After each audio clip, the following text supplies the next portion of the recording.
Doctora, ¿cómo estás? Buena tarde. ¿Qué tal? Buenas tardes, Soledad. Muchas gracias por el espacio.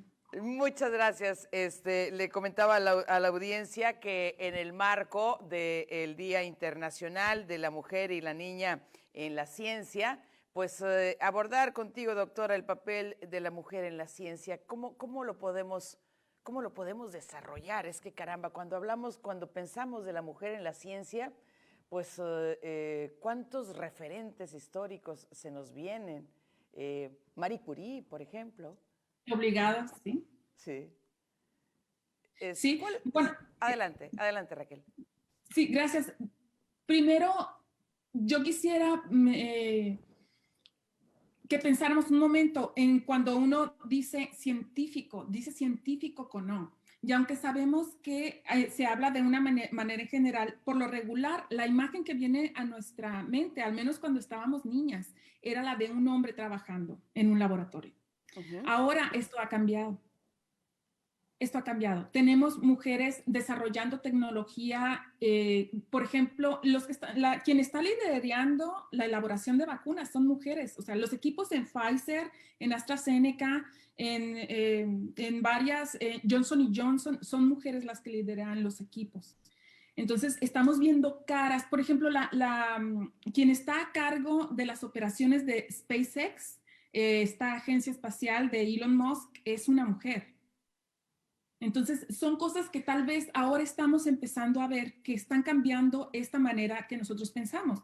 Antes, en el siglo XVIII, ya se pensaba que la mujer era para bordar, tejer, cuidar a los hijos. Y cuando se empezaron a hacer las escuelas para mujeres, se pensaba en enseñar a las mujeres a ser madres y a ser esposas. Entonces, no se consideraba la posibilidad de que pudiera tener este papel en la sociedad. Y ahora esto ha cambiado mucho.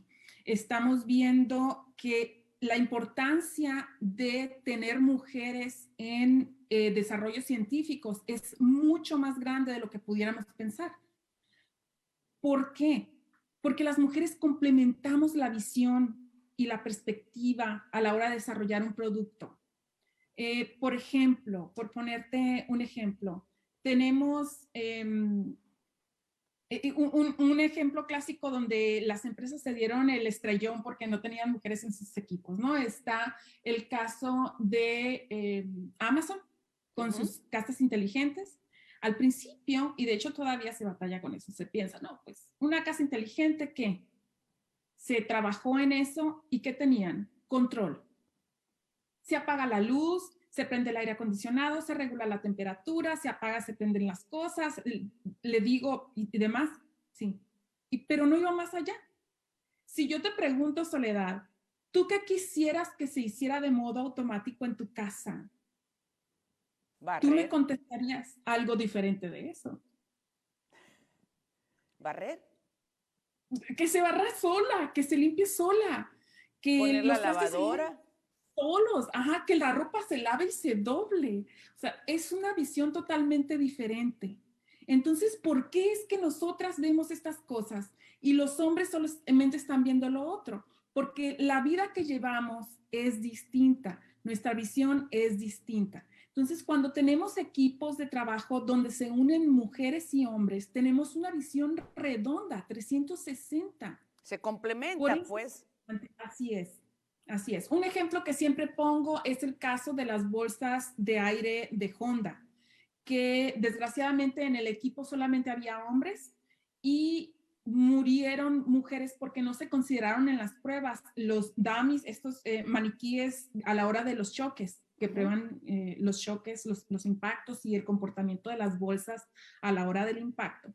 No lo hicieron con dummies que tuvieran busto pronunciado. Ok. Ajá, o con mujeres embarazadas. Entonces, la física, o sea, es la bolsa expandiéndose a una velocidad muy acelerada y la persona recibiendo el impacto. Ujú. Entonces, más de 30 mujeres murieron por eso. Imagínate el nivel de responsabilidad. Y Ujú. esto fue porque en el equipo no había ni una sola mujer. Au- Entonces, esto nos dice cómo es que es necesario. No es una cuestión de igualdad, y que claro que tiene que ver, por supuesto, sino ya una cuestión, una necesidad, pues. Ahora, ¿cómo andamos o cómo está el tema de la mujer en la ciencia con relación a los ingresos, doctora? Porque es frecuente encontrarnos en muchos sectores una brecha impresionante en cuanto a los ingresos que distinguen por sexo, hombres y mujeres. ¿Cómo andamos en la ciencia? Sí, como en todas las áreas. Hay una brecha y la cuestión aquí es que en la iniciativa privada, por ejemplo, en el gobierno es un poco más transparente y como que es en las instituciones, por ejemplo, es más difícil, o sea, tú tienes el mismo sueldo que tu colega. Sin embargo, a la hora de los estímulos, los hombres son los que más producen porque ellos no se encargan de los hijos, no llevan la casa, quien se embaraza es la mujer. Entonces, a fin de cuentas, quienes tienen mayor ingreso por la cuestión de los estímulos son los compañeros hombres. Y ahora, en la iniciativa privada, cuando tú entras a trabajar a una empresa, tú negocias tu sueldo y no te dicen cuánto ganan tus compañeros.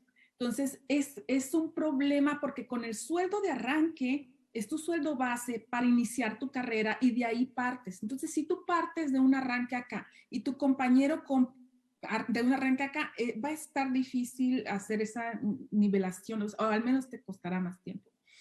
Ahorita hay una brecha a nivel mundial que se piensa que hasta dentro de 50 años vamos a tener esa brecha ya cerrada, ¿no? Es algo que se habla y se dice. No sabemos cómo se va a comportar esto porque depende de muchos factores, pero así es como estamos. Muy bien. Pues te agradezco muchísimo que hayas aceptado la comunicación, doctora, para hablar de este tema que siempre es importante, el reconocimiento que debemos otorgarnos entre las personas y particularmente entre las mujeres, la unión que se requiere para seguirnos impulsando en todos en las diversas áreas y particularmente en la ciencia, hoy en el marco del Día Internacional de la Mujer y la Niña en la Ciencia. Muchas gracias, Raquel. No, al contrario, Soledad. Es Gracias. la doctora Raquel Torres, doctora en Ciencias Computacionales, profesora e investigadora de la Universidad de Sonora. Una pausa, volvemos.